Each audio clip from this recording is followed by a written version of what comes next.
Welcome to Eat the Bible, the world's fastest chapter-by-chapter Bible study, powered by Revelation 10:10. Okay, let's get started. Welcome to Eat the Bible, episode 26, the book of Daniel. And what a book it is. Daniel gets tossed into a pit full of lions. His buddies get thrown into a hot furnace. Why? Because they're God-believing Jews. That's why. Daniel was forcefully removed from Jerusalem when it was attacked by Babylon in 605 BC. He was just a teenager then, but within a matter of a couple of weeks, the Babylonian government knew they had someone special in their custody. You're about to hear a most unusual Bible study about a most unusual man. Meanwhile, here's the link to my orientation video. It puts everything in perspective. A cosmic battle between good and evil, God's army versus Satan's forces, happening around us as I speak. Okay, I hope you have a good appetite. Yes? Okay, let's Eat Daniel.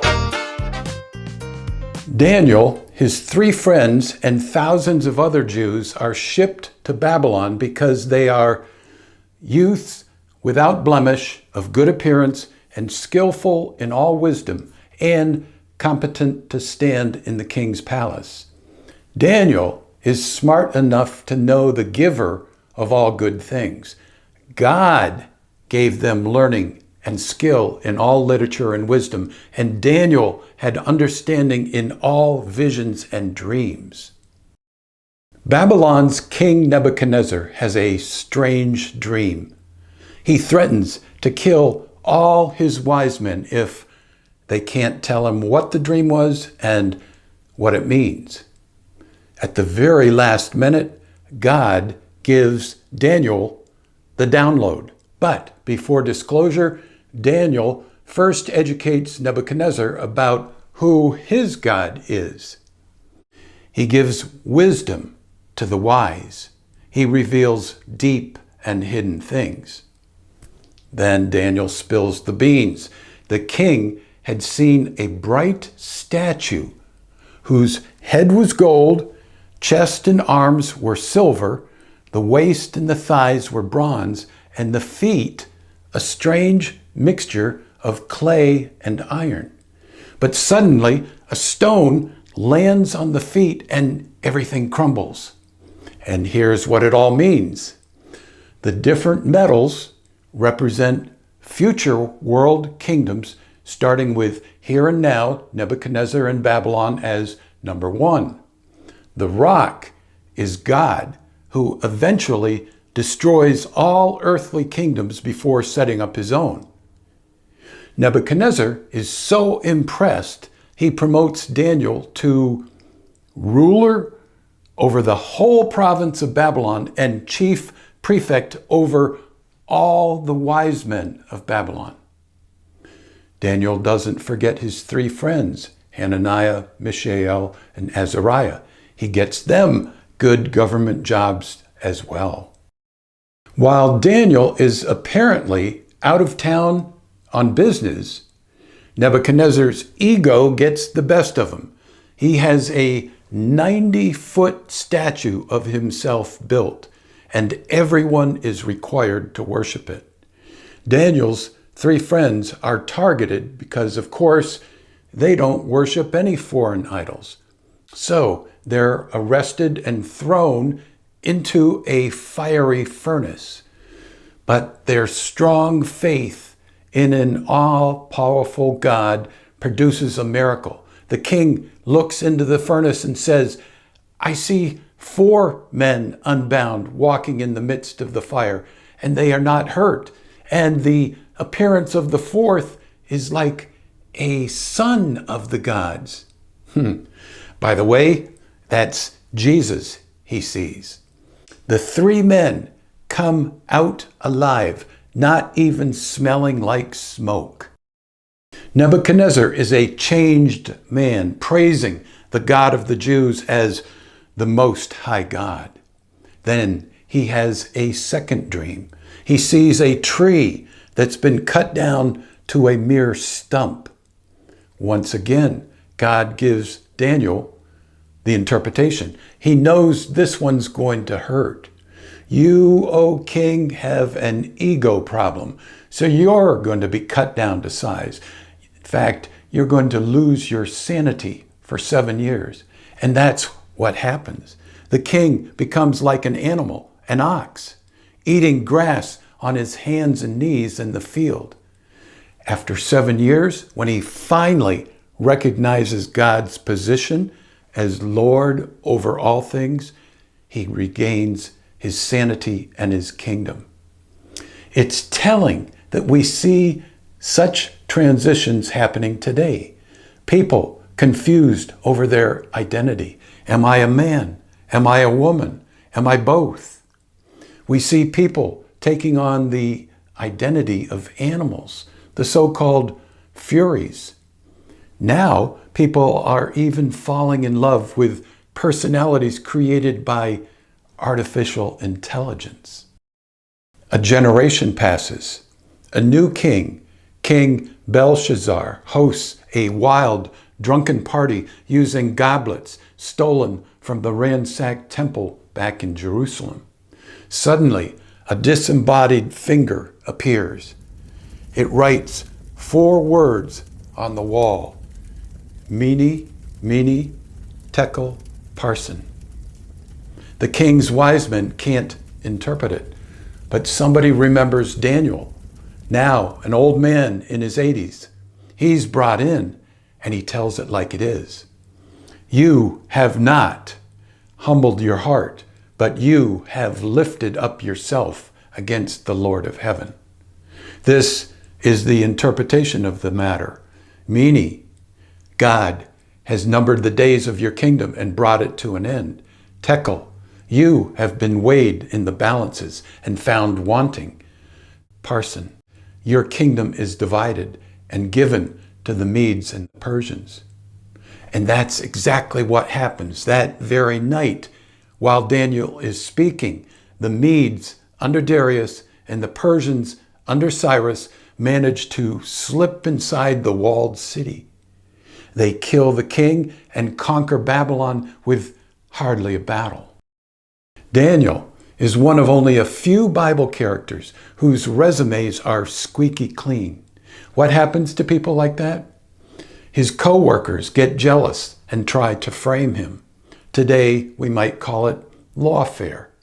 Anyways, Daniel is arrested for praying to God instead of to the king. He's thrown into a pit full of hungry lions, but his faith in God causes the lions to become passive.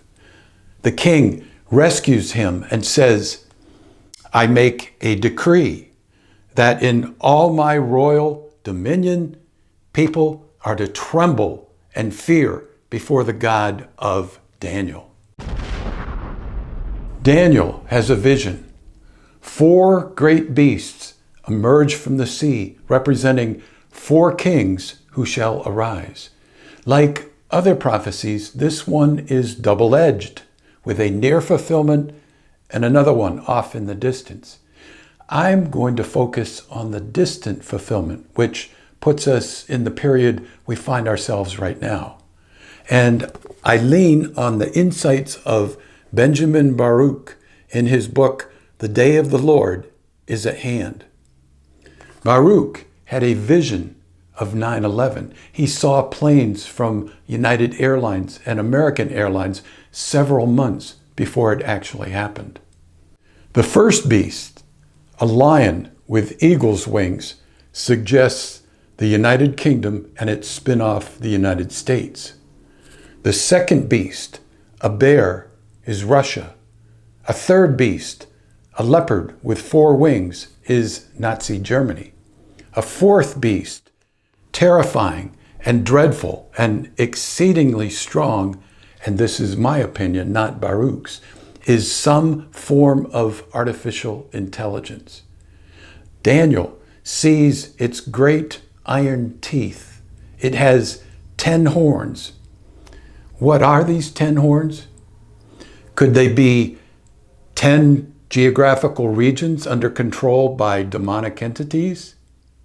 In chapter 10, we'll see 2 of these demon demarcated regions, the so-called Prince of Persia and the Prince of Greece.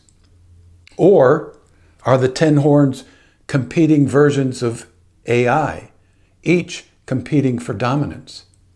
Or do they represent the Galactic Federation, long recognized in UFO circles as a collection of alien species with whom we've established some sort of wobbly peace treaty?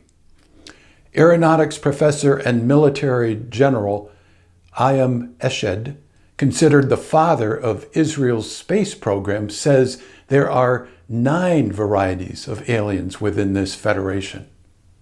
But wait, Daniel sees more. The terrifying beast has a little horn that arises amongst the 10. It then defeats 3 of the other horns. Many people agree this little horn is the Antichrist. It has eyes like the eyes of a man and a mouth speaking great things. The Antichrist shall speak words against the Most High and shall wear out the saints of the Most High, and they shall be given into his hand for a time, times, and half a time. That's prophetic language for 3.5 years, the final half of the 7-year tribulation. The Antichrist will also think to change the times and the law. One Bible translation says he'll try to get rid of sacred worship and moral practice. We got a taste of that in 2020 when the government banned churches from meeting together while imposing strict censorship on social media platforms. Another Daniel vision with more Antichrist data. And some of the hosts and some of the stars it threw down to the ground and trampled on them. This hints at either the Galactic Federation or those regional demonic powers, some sort of cosmic war, as I describe in the introductory video. As for God, the regular burnt offering was taken away from him, and the place of his sanctuary was overthrown. The classic interpretation of this requires that a brick and mortar temple be rebuilt in downtown Jerusalem. But I believe that only applies if we were still under the Old Covenant, the Old Testament. But we're not. Since the cross, it's a new covenant, a new deal. This time, the temple isn't over there in Jerusalem. It's here in our body, in our heart. Our Holy of Holies, our inner room is in fact the nucleus inside the cells that make up our body. It's where our DNA resides. Our DNA has become Satan's focus. He wants to desecrate our DNA however he can. The Bible calls such efforts an abomination that leads to desolation, to destruction. Here are some more Antichrist characteristics. It will throw truth to the ground, and it will act and prosper. It's a king of bold face, one who understands riddles. By his cunning, he shall make deceit prosper under his hand, and in his own mind, he shall become great. Without warning, he shall destroy many. Another Daniel vision, the famous 70 weeks prophecy. In prophetic language, 70 weeks is 70 times 7, or 490 years, a week, meaning not 7 days, but 7 years. It's a double-edged prophecy with 2 very different princes in view, an anointed one and the prince who is to come. The first prince is Jesus. The second is the pseudo-Jesus, the great imitator, the Antichrist. Both of these princes are prophesied to arrive on the scene after 70 weeks, that is 490 years. Each prince, however, has a different starting point. The first starting point comes from the issuing of a decree to restore and rebuild Jerusalem. That happens in 458 BC when Artaxerxes allows the Jews to go back home to rebuild. 490 years later is 33 AD. That's when the anointed prince, Jesus, is crucified. Now, keep in mind, the Jews were the guardians of the books of the Old Testament. They didn't recognize Jesus as the Messiah, so they had no incentive to edit the text to fit such a time frame. The second starting point is 1537 AD. That's when a Muslim sultan called Suleiman rebuilds the walls of Jerusalem again. It will be built again with plaza and moat. Now, he didn't read the Bible. He was Muslim. He didn't know about this prophecy, much less that a plaza and moat were to be part of the restoration. Anyway, once again, add those 70 weeks, 490 years to 1537, and you get 2027. Credit this new insight to Christian Widener and his amazing book, Witnessing the End, Daniel's 77s and the final decree everyone missed. What might happen in 2027? Will the Antichrist reveal himself? Will the long-awaited UFO disclosure happen? Will an Ezekiel 39 nuclear war happen? I don't know. These 4 verses of Daniel's 70th week prophecy are so densely packed, it's awkward sounding and reading when you read it. So let me simplify things. Verse 27 alludes to 3 key events of the 7-year tribulation. Remember these 3 words: agreement, abomination, and apocalypse. The tribulation begins with an agreement with the many. This could possibly have been the lockdown. That's when a vaccine using dangerous mRNA technology was administered. How? A shot in the arm. And that's what the prophecy says. On the wing. Wing meaning arm. Turns out these vaccines can mess with our DNA. It's a Trojan horse that can work its way into the nucleus, our Holy of Holies. Another abomination happens 3.5 years into the tribulation, or as Daniel says, when half of the week is over. That was the fall of 2023, October 7th. Specifically, the final day of the Feast of Tabernacles. That's when Hamas invaded Israel, killing children in front of their parents, ripping open pregnant mothers' wombs and baking babies in ovens, all the while videotaping everything. That's an abomination. The 7-year tribulation ends with the apocalypse, when Jesus returns to put an end to Israel's enemies. And just think, Daniel predicted all of this 2,500 years ago. We learn about cosmic warfare. An angel confides to Daniel that it took him 21 days to physically get through to him in person. He had to battle the demonic prince of the kingdom of Persia on the way in.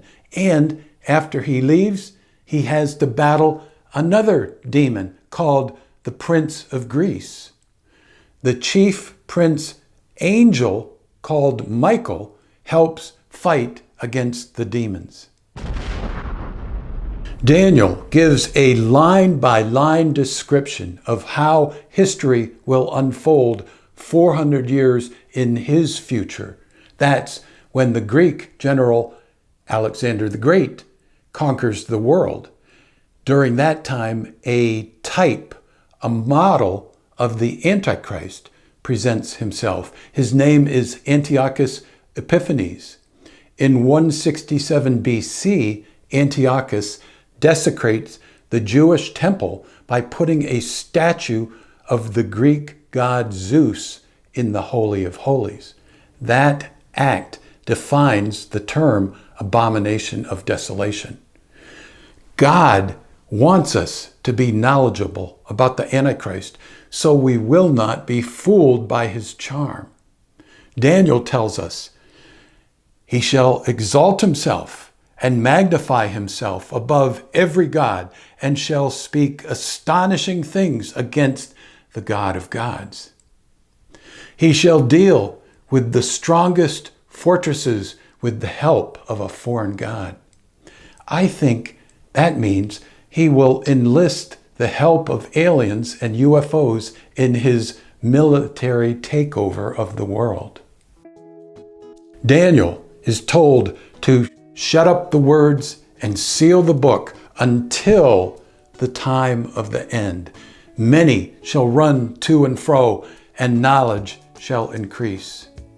That places us right here, right now. A world that revolves around rapid transportation at the speed of sound. A world where knowledge was already doubling every 18 months, but with AI, it's expected to double every 12 hours. Meaning, the book of Daniel has now been unsealed. We can understand it. So, will Jesus come back in a few years? Jesus himself says, "But concerning that day and hour, no one knows, not even the angels of heaven, nor the Son, but the Father only." I will say this, signs are lining up. Something is in the air. Even ungodly people sense that. So, live as if today is your last day on earth. Now, don't do something nutty like sell your home and stand on a hilltop dressed in a white sheet, waiting for Jesus to pick you up. But I am saying this, read your Bible like your future depends on it, and keep looking up.